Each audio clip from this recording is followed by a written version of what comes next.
دین کی باتیں جن کتابوں میں لکھی ہوئی ہیں، جن سے لوگوں کے عقیدے کی اصلاح ممکن ہو، شرک سے دور رہ سکے، خیر کی رہنمائی کرتی ہوں، ایسی کتابوں کو لوگوں کے درمیان بانٹنا، تقسیم کرنا، یہ سب خیر کے راستے ہیں۔ رب اشرح لي صدري ويسر لي امري واحلل عقدة من لساني يفقهوا قولي رب زدني علما۔ محترم حاضرین جمعہ، بزرگوں، نوجوان دوستوں، عزیز بچوں اور اسلامی ماؤں بہنوں، اللہ کے رسول صلی اللہ علیہ وسلم نے اور خود اللہ تعالیٰ نے قرآن مجید کی بہت ساری آیات میں، بہت ساری تعلیمات میں ایک مومن اور ایک مسلمان کی زندگی کیسی ہونی چاہیے، یہ ساری باتیں حدیثوں کے اندر اور قرآن کے اندر اللہ تعالیٰ نے اور اللہ کے نبی صلی اللہ علیہ وسلم نے بیان کیے ہیں۔ آج کے خطبہ جمعہ میں ایک مومن کیسا ہونا چاہیے، اس سلسلے میں 2 حدیثیں اللہ کے نبی صلی اللہ علیہ وسلم کی، جو بہت ہی پیاری حدیثیں، بہت ہی مختصر حدیثیں، لیکن ہم سب کے لیے بہت ہی اہم حدیثیں ہیں، آپ کے سامنے انشاءاللہ پیش کرنے کی کوشش کی جائے گی۔ ان میں جو سب سے پہلی حدیث ہے انس بن مالک رضی اللہ تعالی عنہ کی حدیث ہے۔ عن انس رضی اللہ عنہ قال قال رسول اللہ صلی اللہ علیہ وسلم ان من الناس مفاتيح للخير مغاليق للشر وان من الناس مفاتيح للشر مغاليق للخير فطوبى لمن جعل الله مفاتيح الخير على يديه وويل لمن جعل الله مفاتيح الشر على يديه رواہ ابن ماجہ۔ یہ حدیث ابن ماجہ رحمۃ اللہ علیہ نے سنن ابن ماجہ میں ذکر فرمایا ہے، اور شیخ البانی رحمۃ اللہ علیہ نے اس حدیث کو حسن قرار دیا ہے۔ حدیث کا ترجمہ ہے، انس رضی اللہ عنہ فرماتے ہیں اللہ کے رسول صلی اللہ علیہ وسلم نے بیان فرمایا کہ لوگوں میں سے کچھ لوگ ایسے ہوتے ہیں جو ہر طرح کے خیر کا ذریعہ بنتے ہیں، خیر کی کنجی اور چابی ہوتے ہیں۔ کچھ لوگوں کو اللہ تعالیٰ نے ایسے بنایا ہے، ہر خیر کا ذریعہ ان کے یہاں سے جاری ہو جاتے ہیں۔ وَإِنَّ مِنَ النَّاسِ مَفَاتِيحٌ لِلشَّرِّ مَغَالِقٌ لِلْخَيْرِ۔ اس کے برخلاف کچھ لوگوں میں سے ایسے لوگ ہوتے ہیں جو ہر طرح کے شر کو کھولنے کا ذریعہ، یعنی ہر برائی، ہر طرح کی شر اور ہر طرح کی خراب کام ایسے لوگوں سے شروع ہوتے ہیں۔ فَطُوبَى لِمَنْ جَعَلَ اللَّهُ مَفَاتِيحَ الْخَيْرِ عَلَى يَدَيْهِ۔ پھر اللہ کے نبی صلی اللہ علیہ وسلم نے دعا کی اور فرمایا ان لوگوں کے لیے بہتری ہو، خوشخبری ہو جن کے ہاتھ میں اللہ تعالیٰ نے ہر طرح کے خیر کا ذریعہ رکھا ہے، اور تباہی بربادی ہو ان لوگوں کے لیے جو ہر طرح کی خیر سے روکنے کا ذریعہ بن جاتے ہیں اور شر کو کھولنے، شر کو عام کرنے کا ذریعہ بن جاتے ہیں۔ لہذا اس حدیث میں اللہ کے نبی صلی اللہ علیہ وسلم نے بنیادی طور پر 2 قسم کے لوگوں کا ذکر فرمایا ہے۔ ایک قسم کے لوگ وہ ہوتے ہیں جو ہر طرح کی خیر کا ذریعہ بنتے ہیں، کوئی نیک کام ہو وہ شروع کرتے ہیں، کوئی نیکی کا کام ہو وہ لوگ شروع کرتے ہیں، کوئی نیکی کا کام ہو وہ آگے سب سے پہلے بڑھتے ہیں۔ اس کے برخلاف جو برائی کے کام ہیں ان کاموں میں وہ حصہ نہیں لیتے، بلکہ برائی کو بند کرنے، برائی کا راستہ ختم کرنے اور شر کا راستہ تنگ کرنے، برائیوں کو روکنے کا کام وہ لوگ کرتے ہیں۔ اس کے برخلاف جو دوسرے قسم کے لوگ ہیں جن کے بارے میں اللہ کے رسول صلی اللہ علیہ وسلم نے فرمایا یہ ہر طرح کے شر کا ذریعہ بن جاتے ہیں. کوئی بھی شر شروع ہو، کوئی برائی کا کام ہو، کوئی گناہ کا کام ہو، کوئی شرک اور کفر کا کام ہو، کوئی بدعت کا کام ہو، کسی کو خیر کے کام سے روکنا ہو، خیر کے خلاف لوگوں کو ورگلانا ہو، لوگوں کو مسجدوں سے روکنا ہو، قرآن حدیث سے روکنا ہو، قرآن حدیث کی تعلیمات بند کرانا ہو، ایسے لوگوں کو بھی اللہ تعالیٰ نے اس دنیا میں پیدا فرمایا ہے. لہذا ہم میں سے ہر ایک شخص کی ذمہ داری ہے کہ ہم سب یہ کوشش کریں کہ اللہ تعالیٰ ہم سب کو جو پہلی کیٹیگری کے لوگ ہیں ہر طرح کی خیر کا ذریعہ بنتے ہیں، اللہ تعالیٰ ہمیں ان کیٹیگری کے لوگوں میں سے شامل فرمائے. لہذا یہ اللہ تعالیٰ سے ہمیں دعا کرنی چاہیے. جو خیر کے راستے ہیں، بہت سارے خیر کے راستے ہیں، اسی لیے اللہ کے رسول صلی اللہ علیہ وسلم نے فرمایا مفتاح للخیر نہیں بلکہ مفاتیح للخیر. خیر کی بہت ساری کنجیاں ہیں، بہت سارے راستے ہیں. چند راستے بطور مثال جیسے لوگوں کو قرآن اور حدیث کی تعلیم دینا، جو قرآن حدیث کی باتیں ہمیں صحیح سے معلوم ہو ان باتوں کو لوگوں کو بتانا، یہ خیر کا راستہ ہے. اسی طرح سے جو دروس یا اس قسم کے جو پروگرام ہوتے ہیں مساجد میں، معاشرے اور سماج کے اندر، یہ بھی خیر کے راستے ہیں. اسی طرح سے مختلف طرح کے مکاتب جو مدارس کی شکل میں ہو یا مسجدوں کے اندر مکتب کی شکل میں ہو، یہ بھی خیر کے راستے ہیں، خیر کے ذرائع ہیں. اسی طرح سے جمعہ کا خطبہ یہ بھی خیر کا ایک راستہ ہے. اسی طرح سے بھلائی کے کاموں کو لوگوں کو بتانا اور برائی سے روکنا یہ بھی خیر کا راستہ ہے. اسی طرح سے دینی کتابوں کی طباعت کرنا، ان کو چھپوانا، لوگوں میں تقسیم کرنا، ضرورت مندوں کو دینا،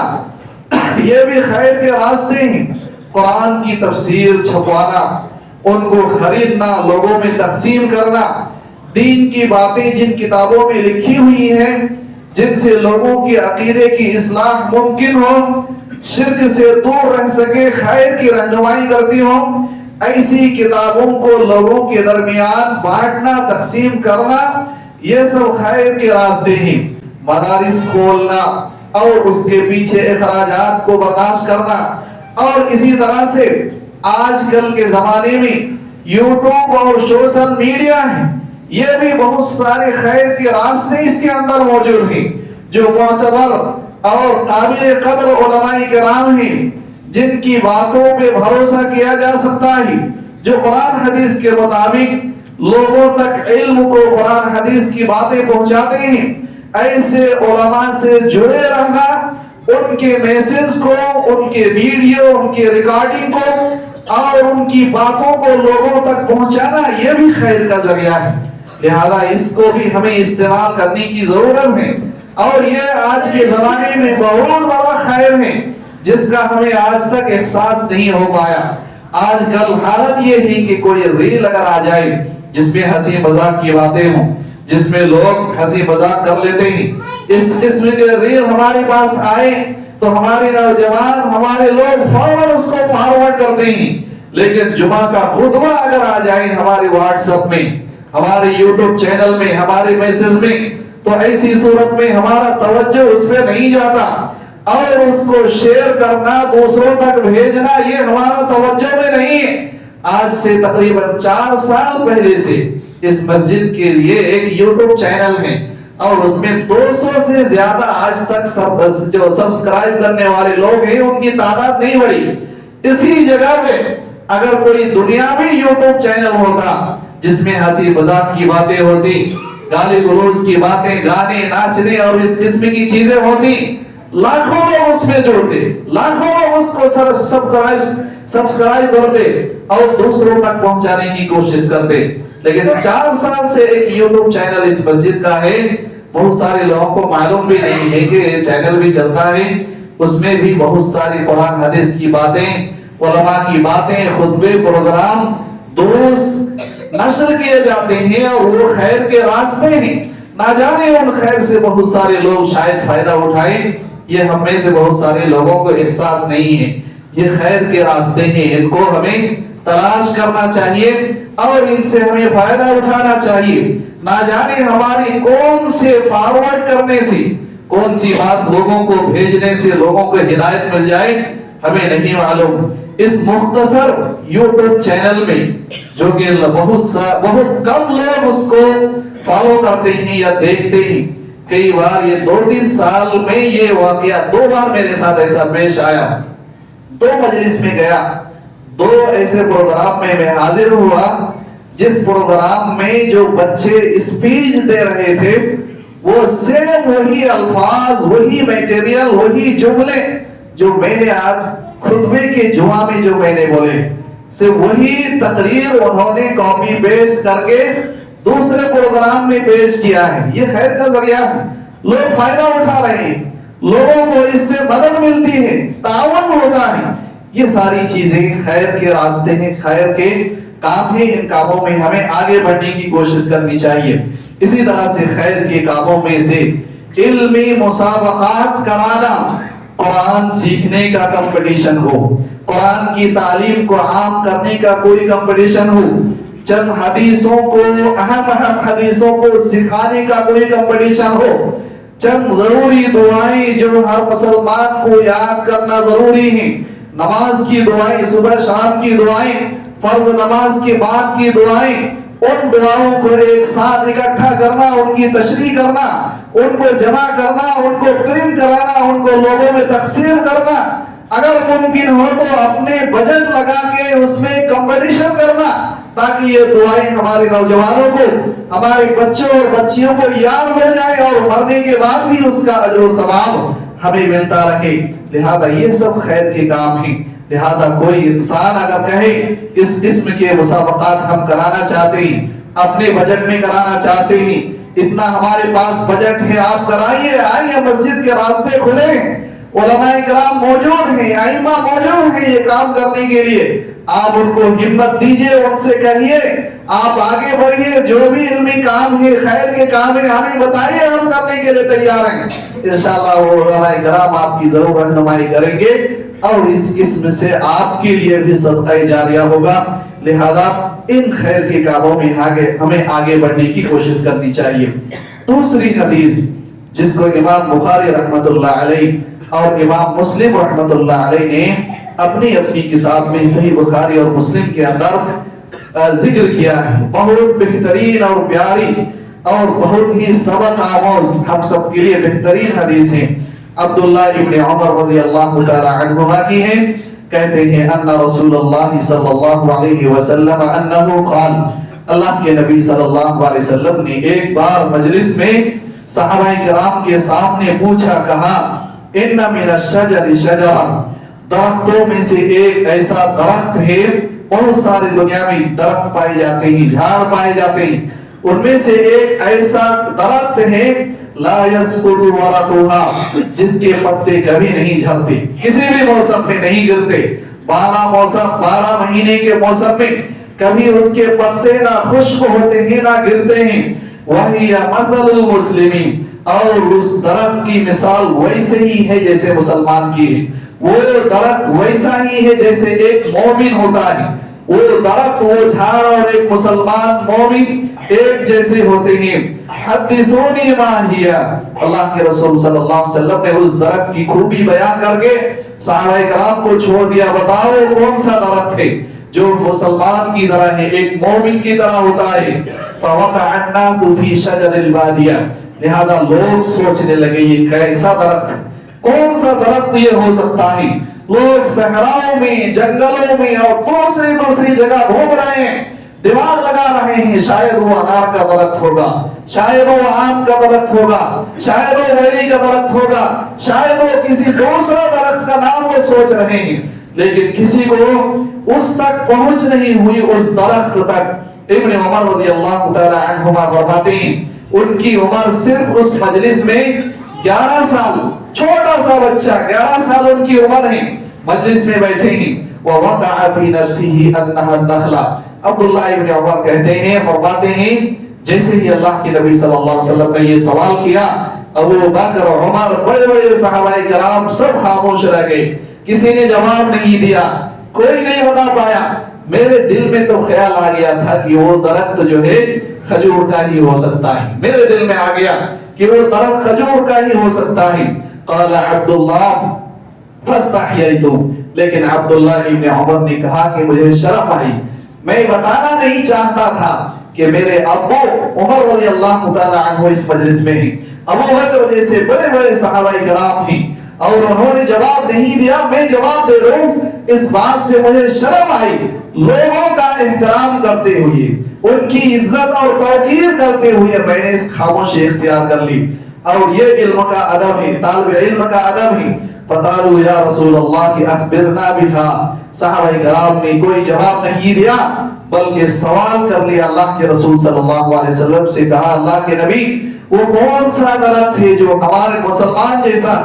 مومن جیسا ہے، ہمیں بتا دیجئے. فقال رسول اللہ صلی اللہ علیہ وسلم ہی النخلہ، اللہ کے نبی صلی اللہ علیہ وسلم نے بتا دیا کہ وہ کھجور کا درخت جو مسلمان کی طرح ہے. قال عبداللہ فحدثت ابی بما وقع فی نفسی،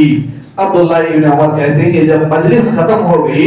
میں نے اپنے ابو یعنی عمر رضی اللہ تعالی عنہ کو میں نے بتا دیا کہ جیسے ہی اللہ کے رسول صلی اللہ علیہ وسلم نے مجلس میں سوال کیا تھا کون سا درخت ہے جو مسلمان کی طرح ہے،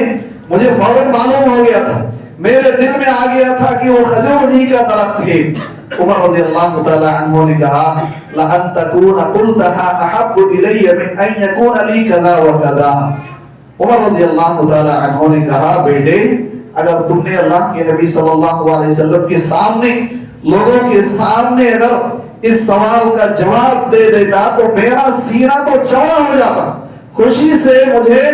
میں جھوم جاتا، بڑی بڑی خوشی مجھے حاصل ہوتی. عمر رضی اللہ تعالی عنہ، یہ فطری محبت ہے. اولاد کو اگر کوئی بات معلوم ہو تو اس سے والدین کو خوشی ہوتی ہے. عمر رضی اللہ تعالی عنہ نے اسی بات کا اظہار کیا. لہذا یہ حدیث ہے جس کو امام بخاری رحمۃ اللہ علیہ نے مختلف طرح کی باتیں بیان کرنے کے لیے صحیح بخاری کے اندر کئی جگہ پہ ذکر کیا ہے اس حدیث کو. اور اس حدیث میں جو ہمیں بتانا ہے، سیکھنا ہے، وہ یہ ہے کہ اللہ کے نبی صلی اللہ علیہ وسلم نے کہا کہ ایک مسلمان کھجور کے درخت کے مانند ہوتا ہے، کھجور جیسا ہوتا ہے، درخت کے مانند ہوتا ہے. ایک مسلمان، ایک مومن ویسے ہی ہوتا ہے جیسے کھجور کا درخت. کھجور کا درخت کیسا ہوتا ہے؟ کھجور کا درخت اللہ کے نبی صلی اللہ علیہ وسلم نے جو ایک مسلمان کی مثال کھجور کے درخت سے دی ہے. دنیا میں بہت سارے اور درخت تھے، ان کی مثال آپ صلی اللہ علیہ وسلم نے نہیں دی، کھجور کے درخت سے مثال دی ہے. کیوں دی یہ مثال؟ اس سلسلے میں علماء کرام نے بہت سی باتیں لکھی ہیں. چند باتیں جو ہمارے فائدے کے لیے ہیں، مختصر میں جو اہم باتیں ہیں. آپ صلی اللہ علیہ وسلم نے کھجور سے اس لیے مثال دی، کھجور کے درخت سے، کیونکہ کھجور کا درخت سال بھر لوگوں کو فائدہ پہنچاتا ہے، وہ کسی کا نقصان نہیں کرتا، سال بھر وہ فائدہ پہنچاتا ہے. ایسے ہی ایک مومن اور مسلمان کو ہونا چاہیے، ہر حال میں، ہر وقت اس کے کردار سے، اس کے اخلاق سے، انسان کے، مومن کے وجود سے، جہاں بھی وہ رہے، ان کے آس پڑوس کے لوگ، ان کے دوست، ان کے رشتہ دار، ان کے ساتھ اٹھنے بیٹھنے والے، ان سے ملنے والے سب لوگ ان سے فائدہ اٹھاتے ہیں، سب کو خیر کا فائدہ ان سے ملتا ہے. یہ ایک درخت کے مانند ہے جس درخت کے لوگ فائدہ اٹھاتے ہیں. ایسے ہی اللہ کے رسول صلی اللہ علیہ وسلم نے کھجور کے درخت سے اس لیے مثال دی کیونکہ کھجور کے درخت کے کانٹے نہیں ہوتے، اس سے کسی کو نقصان نہیں پہنچتا، اس سے کسی کو تکلیف نہیں ہوتی ہے. ایسے ہی اللہ کے رسول صلی اللہ علیہ وسلم نے کہا ایک مسلمان ہے جس کے جسم سے، جس کے ہاتھ سے، جس کی باتوں سے اور جس کی زبان سے کسی دوسرے مسلمان کو تکلیف نہیں پہنچتی ہے. یہی تو اللہ کے رسول صلی اللہ علیہ وسلم نے دوسری حدیث میں بھی بیان فرمایا، مسلمان وہ جس کی زبان اور ہاتھ سے دوسرے لوگ محفوظ ہوں، یہی اللہ کے رسول صلی اللہ علیہ وسلم نے اس حدیث میں بھی بیان فرمایا کہ جس طرح سے کھجور کے درخت سے کسی کو تکلیف نہیں پہنچتی ہے، ایسے ہی ایک مسلمان اور مومن سے کسی دوسرے کو تکلیف نہیں پہنچتی ہے۔ اسی طرح سے اللہ کے رسول صلی اللہ علیہ وسلم نے کھجور کے درخت سے مسلمان کی مثال اس لیے دی کیونکہ کھجور کے درخت کا فائدہ ہمیشہ سال بھر انسان کو ہوتا ہے، اس کا پھل کسی بھی موسم میں بند نہیں ہوتا، ہمیشہ اس کا پھل آتا ہے، پکتا ہے، پھر آتا ہے، پکتا ہے، لوگ ہمیشہ اس سے فائدہ اٹھاتے رہتے ہیں۔ ایسے ہی ایک مسلمان کو ہونا چاہیے، لوگ ہمیشہ ہر حال میں فائدہ اٹھانا چاہیے۔ کھجور کی درخت سے اس لیے بھی آپ صلی اللہ علیہ وسلم نے مثال دی کیونکہ کھجور کے درخت کو اگر پانی نہ بھی ڈالا جائے، اللہ تعالیٰ نے اس درخت کے اندر اتنی صلاحیت رکھی ہے کہ دور دور سے زمین کے اندر سے پانی کھینچنے کی طاقت اس کے اندر اللہ تعالیٰ نے رکھی ہے، اور خود اپنے آپ کو زندہ رکھنے کی صلاحیت، مضبوط رکھنے کی صلاحیت اس کے اندر ہوتی ہے۔ ایک مسلمان کو بھی ایسا ہونا چاہیے، کتنی بھی مصیبتیں آئیں، پریشانیاں آئیں، رزق کی تنگی آئیں، بیماریاں آئیں، پریشانیاں آئیں، ایک مسلمان ہلتا نہیں، اپنی حالت میں برقرار رہتا ہے، خیر کے کام سے ہٹتا نہیں، اسلام پہ جمع رہتا ہے۔ ایک مسلمان کو اس انداز کا ہونا چاہیے، ہر حال میں وہ مضبوط رہے، جس طرح سے کھجور کے درخت جڑوں سے مضبوط ہوتا ہے، اس کی ٹہنیاں مضبوط ہوتی ہیں، اس کے پتے کوئی ہوا نہیں گرا سکتی، ایسے ہی ایک مسلمان ہوتا ہے، کتنے بھی آندھی طوفان آ جائیں، کتنے بھی فتنے آ جائیں، مصیبتیں آ جائیں، ہلا نہیں سکتے ایک مسلمان مومن کو۔ ایسا ایک مسلمان کو ہونا چاہیے، ایک مومن کو ہونا چاہیے۔ اسی طرح سے اللہ کے رسول صلی اللہ علیہ وسلم نے کھجور کے درخت سے ایک مسلمان کو اس لیے مثال دی، کھجور کے درخت کے مانند اس لیے قرار دیا کیونکہ کھجور کے جسم کا، کھجور کے درخت کا کوئی بھی پارٹ بیکار نہیں جاتا، اس کا پھل ہے سب لوگ کھاتے ہیں، اور اس کے جو درخت ہیں ان سے مختلف چیزیں بنائی جاتی ہیں، ان کے پتے ہیں ان کو چھت میں ڈالا جاتا ہے، ان کی ٹہنیاں دیواروں میں اور چھت میں ڈالا جاتا ہے، کوئی بھی حصہ اس کا بیکار نہیں جاتا۔ ایسے ہی ایک مسلمان اور مومن کو ہونا چاہیے، اس کا کوئی بھی کام بیکار نہیں ہوتا، بلا وجہ کا، بلا دنیاوی اور اخروی فائدہ کا مسلمان کوئی کام نہیں کرتا۔ یہی تو اللہ کے رسول صلی اللہ علیہ وسلم نے دوسری حدیثوں کے اندر بھی مثال دی، من حسن اسلام المرء ترکہ ما لا یعنی، مسلمان کے اسلام کے اچھا ہونے کی دلیل یہ ہے کہ وہ لا یعنی باتوں سے ایک مسلمان دور رہتا ہے۔ لا یعنی مطلب ایسی تمام باتیں جس سے انسان کو نہ تو دنیا میں فائدہ ہے اور نہ آخرت میں فائدہ ہونے والا ہے، ایسی باتوں میں ایک مسلمان اپنے آپ کو نہیں الجھاتا،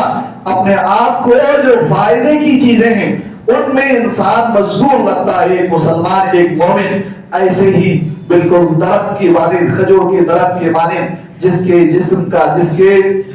کوئی بھی پارٹ بیکار انسان کا نہیں ہوتا، ایسے ہی ایک مسلمان کو بھی ہونا چاہیے کہ اس کا بھی کوئی پارٹ بیکار نہ ہو۔ لہذا انسان کو اس سلسلے پر غور و فکر کرنا چاہیے، اور جو خیر کے راستے ہیں ان کو معلوم کرنا چاہیے، تلاش کرنا چاہیے، خیر کا ذریعہ بننا چاہیے،